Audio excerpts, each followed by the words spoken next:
All right, guys, today we're going to use the Wicked Edge Pro, and we're going to sharpen a cool knife. So I've got lots of these knives, so this is the blade we're going to be doing. This one we made for a customer recently. It's got a deep cut engraving on it. This started out as an off-grid hawkbill, but this is not sharpenable that I can find on the Tormek T8 because this hook right here, I cannot figure out any way to use a flat stone and sharpen that. So this is a stock blade. This is what we did to the blade, which I like. We polished it and engraved arm unit for this customer. Definitely one of my favorite ones we've done. The detail is just spectacular. So we're going to sharpen it using the Wicked Edge. I won't say this is my favorite sharpener yet, but I will tell you that I like it a lot. I've used it for about 15 different knives, and I've probably sharpened maybe 200 knives with it so far, and I'm having really good luck. There's a couple little things that I've found. They're not bad, it just, you kind of need to practice, I guess you could say. So most of the blades we do are really nice finishes. I rarely, if ever, deal with a stock knife blade, and I wouldn't want to put a scratch in any of my knives regardless. I know they're knives, but I like nice stuff, so I like to keep my stuff as nice as possible. So I double layer tape, and for a knife that's this thick, it gets pretty tight in the clamp up here with 2 pieces of tape on it. So I'm going to show you how we do that. It's pretty simple. This is to keep you from going all the way down. So if you just put it like this, it drops all the way down, which I guess would be okay for a blade this tall. But to keep it consistent, I've done several hundred of these exact blades using this.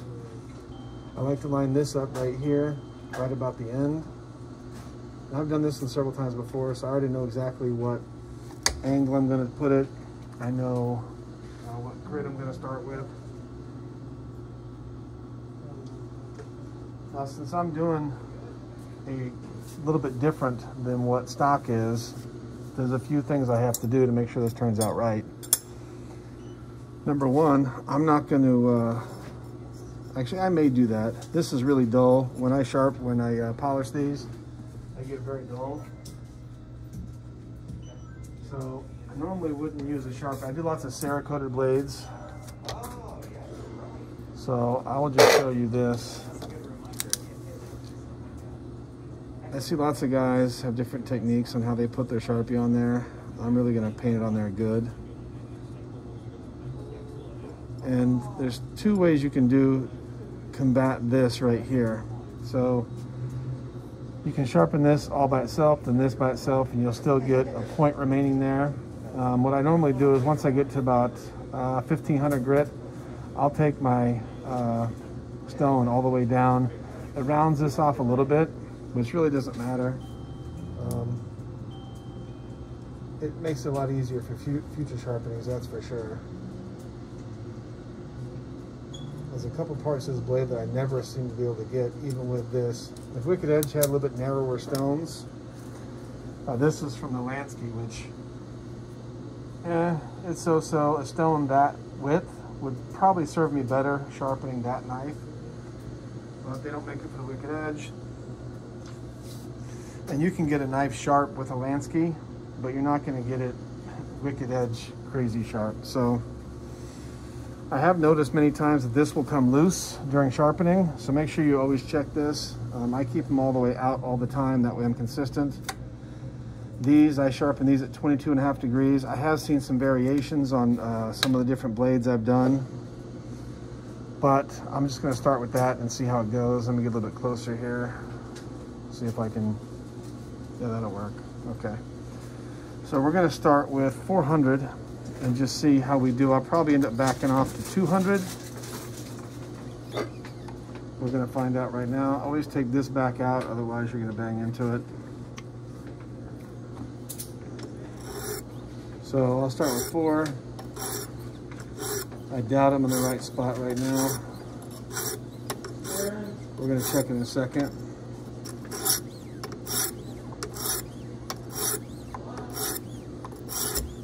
On this particular knife, without rebeveling everything extremely, this will never get sharp right here. I'm sure this is done with a belt system from the factory, which has a little bit of flexibility in it. But right now I'm just checking to see how close my angle is and how much I have to change this. And I've done, like I said, at least 100 of these knives on this system so far. So it looks like I need to come down a hair. I can see we're not really touching here. See if I can zoom in a little bit and show you that. So we touched just about everywhere, but we didn't really catch. There's always a dip right here in these knives. I don't know why, but there is. The other side looks about the same. So this dip right here means we're gonna have to take some material out. So already here we're touching, we're making a point. Here we're not. Got a huge burr on it already. So we'll just work that for a few minutes and see what happens. And one thing I forgot to do, when you've got colored knives, black, whatever color you have, these polished ones, really, you could get away with not putting this tape here. But just in case I rub the stone on that, I don't want to put a scuff in it and have to repolish it. That's just a bunch of extra work for something I could have prevented. So I'll put that there just so I don't bump into it. All right, here we go. So let's see what we got here.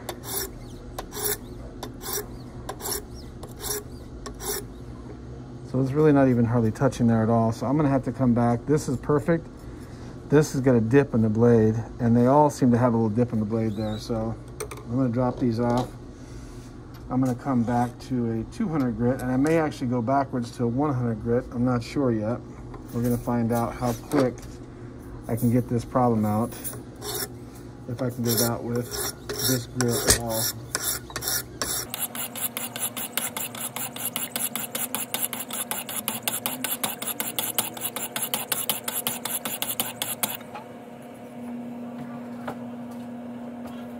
Big improvement.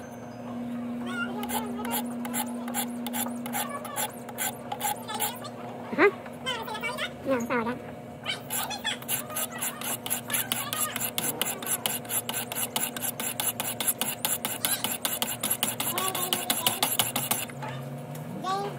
So that's working real nice.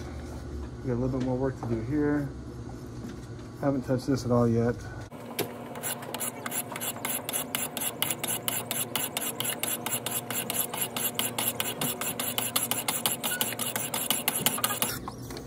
And just so you know, when I first started doing this, I was really slow at this. It took me a long time to get to where I felt ambidextrous with it.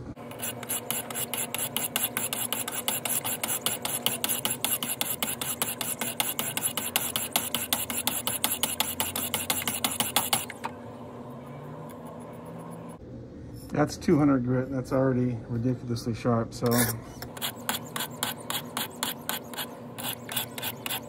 That's a start.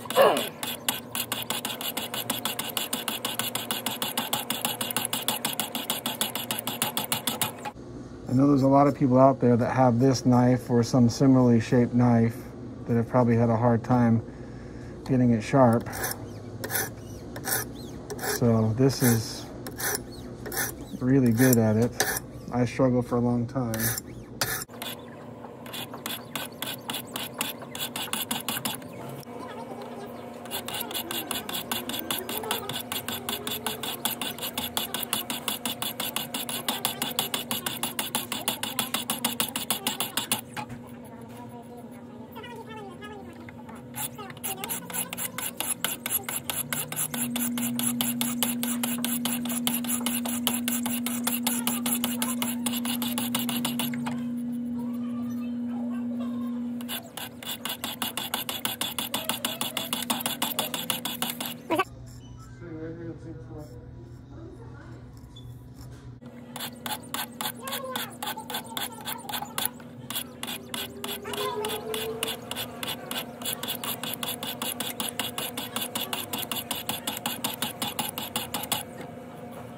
Show Jane that ladder, Drew. Show Jane.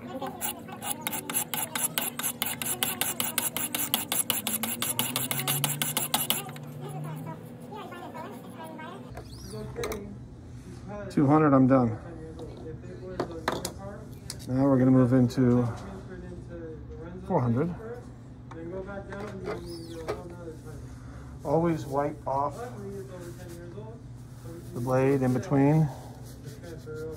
If you don't, you can get some of that heavier grit on the finer stone, and that's not good.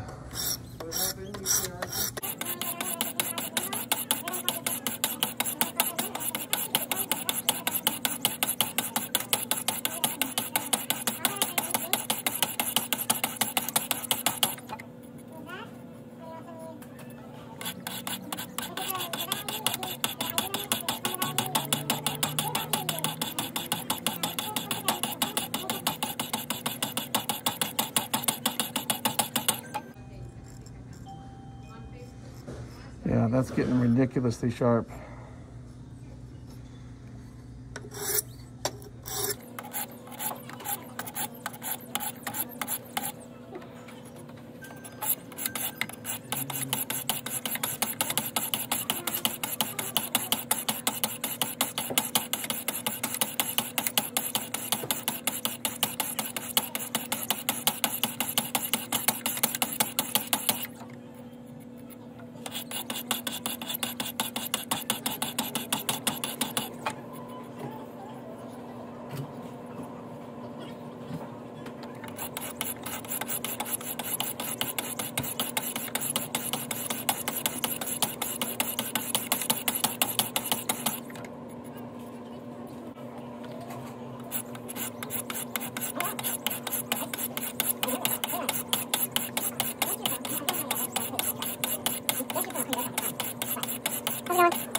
How was your day?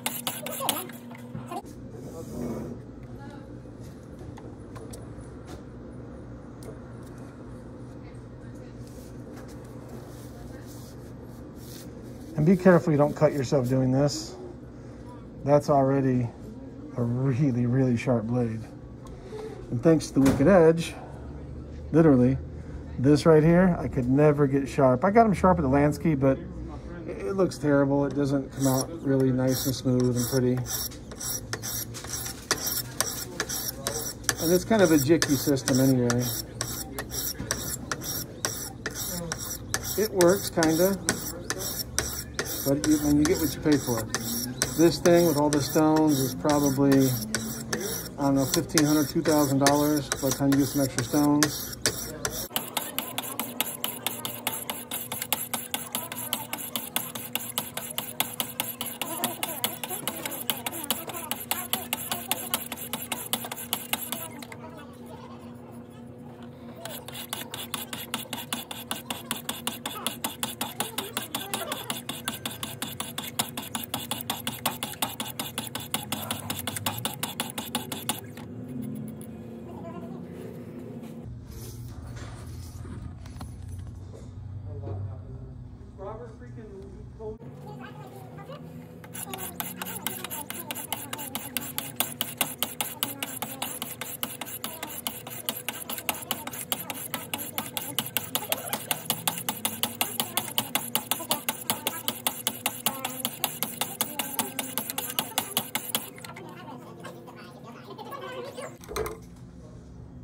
Finished. Now we'll step up to the 800 1000 stones.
For most people, this is plenty sharp already. That's great for an everyday carry. This is gonna be more of a showpiece. I told the customer, if you want to shave with it, I can take it that far. So we're gonna take this all the way up.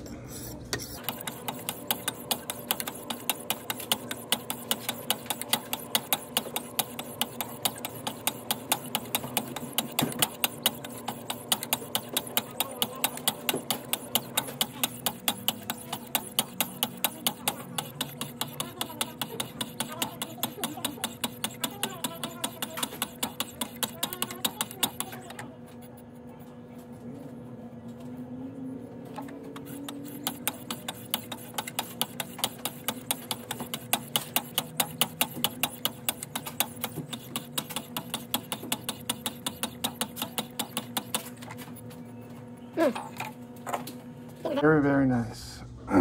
So now we will move up to 1500 and 2200. And for most people, like I said, you can stop right here and you have a very, very, very sharp knife.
Now what you'll notice that this is starting to get a little bit rounded right here, which I'm fine with. The client really doesn't care. I think it looks pretty damn smooth when it rounds off right there. So we're gonna, now that we've got the higher grit, I'm gonna start taking full passes all the way down, which will give this a nice smooth transition here. If you really work deliberately and you love this point here, you just got to work really hard, take about twice as much time. I'm not that committed to this being squared off here, so I'm fine with this rounding out here. So I'm going to go ahead and do that now.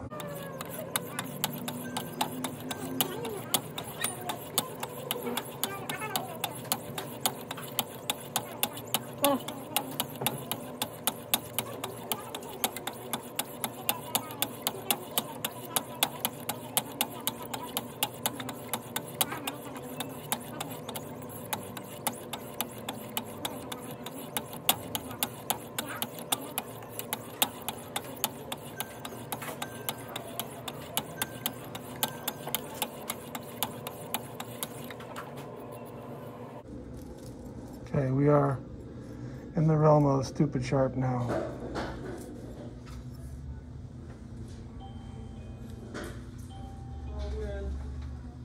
It's not mirror yet, but it's...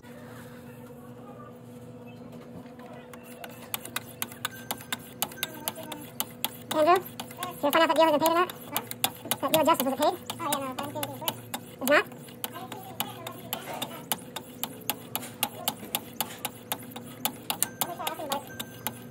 You sure there's nothing square?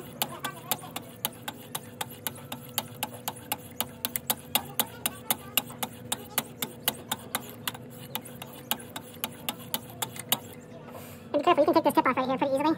If you come off like this, I come off like this. Come up, out, and out. If you go in like this, you can take that tip off, so be careful of that too. I know this from experience. So this one's a 2200, 3000. We've already done 2200, so I'm just going to use the 3000 on this.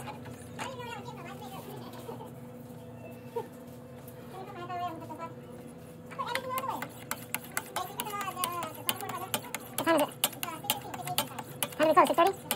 Give me 2 minutes, I'll do it. Actually, you know what? No, no, no. 2? 200 or 2?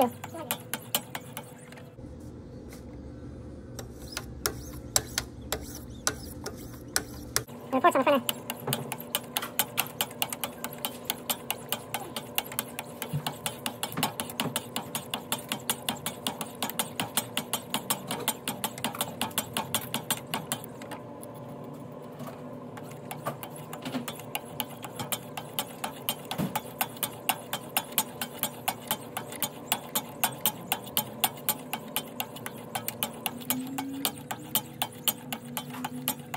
Can you get a second ass check to consume, please?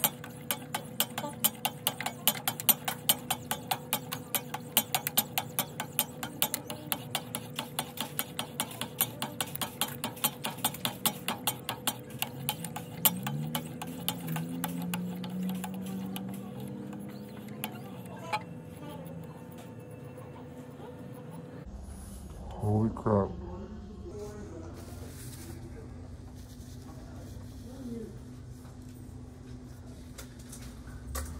I've gotten interrupted several times during this, so there'll be lots of cuts.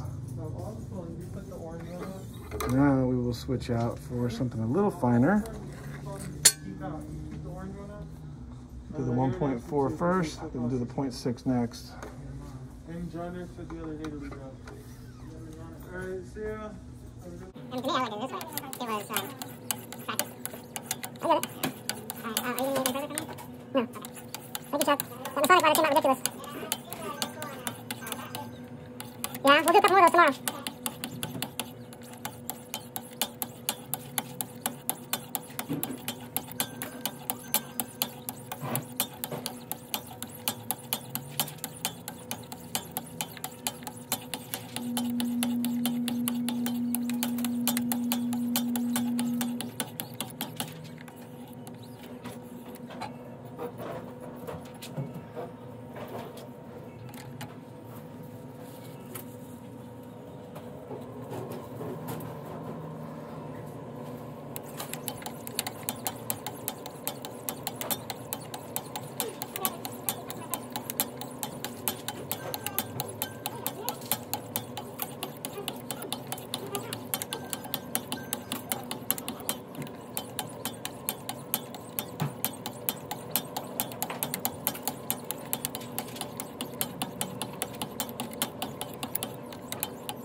Pretty sharp. I think I'm going to call that done. It's really hard to tell with this camera and this lighting. I did get a nice edge on it. But that's how I sharpened the off-grid hawkbill, which is one of my favorite knives. That's not it right there. Here's one. Nice and mini. Oh, here's a big one. So I have several of these off-grid hawkbills. This is what it looks like assembled. That's a cool one we made. This one of our customer. She hasn't picked it up yet.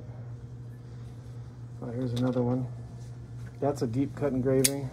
This is more of a, it's got cheese all over it. This one's had some abuse. You can see the tip is kind of banged up there. I've rounded this off. So this knife gets used a lot, but this is basically what the knife looks like.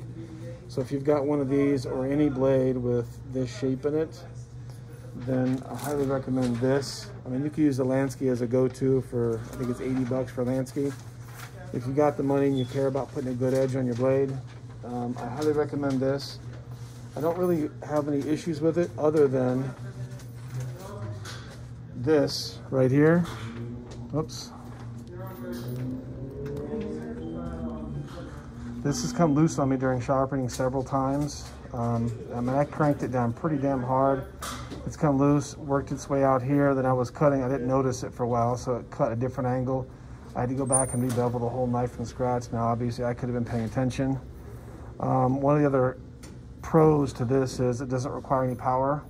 Like I said, I do use the Tormek T8 a lot. This version, I haven't used the other ones, but now that I've used this one, I can't imagine using one with less features. The only thing I would change is, and I'm probably going to make this, is this clamp is not very wide. This is pretty simple. So we have a machine shop, so I am going to be taking this apart, and I'm going to make some that are probably 4 inches wide, maybe even 5 or 6 inches wide for some of the thinner blades that I do sharpen, kitchen knives and whatnot. I've seen some other ways people do the kitchen knives. We also make stainless steel business cards, which for a few clients I do sharpen one edge to a razor, which is really cool, but it's not thick enough. It bends in here even when it's all the way down. So my larger clamps I make will probably also be taller, so I'll have some more options there. My iPad's back there charging. Please go get it. My personal iPad. Sorry about that. Anyway, so overall I would say it's real nice. This is all solid aluminum. I do have one other complaint, and I hate to bag on Wicked Edge because it's really, of everything I've tried, it's a really nice system. So this thing right here, this falls off a lot. I haven't come up with a better solution. I mean, obviously you could glue it on there. This is plexiglass, so I don't really see the point of that. The back, I mean, it's not really doing anything. I guess it kind of keeps your stones from sliding out, but this is kind of cheesy. For a $1,000 system, I'll probably make an aluminum plate that goes here. I'm definitely going to replace this bottom plate with a 1-inch thick piece of aluminum. I may even keep this and bolt this to a heavier piece of aluminum, or I might use stainless steel. Obviously, I can see why they wouldn't sell it that way. That's going to boost up the cost. Shipping, everything's going to change a lot when you do that. But when I do make that, I will make another video so you guys can see how that works. And look, I just noticed this too. This was almost all the way out, and I didn't notice it. So fortunately, this being up or down doesn't change your angle any. But when this thing comes loose, it definitely changes things. When that comes loose and starts doing that, your angle will completely change. You wind up with a knife with 2 different bevels on it, which is not good, unless that's what you're going for. Anyway, thanks for watching, guys. Please like, subscribe, leave comments. If you guys have questions, I'll answer them if I can. I always do. But this is what we do. Thanks for watching. See you guys.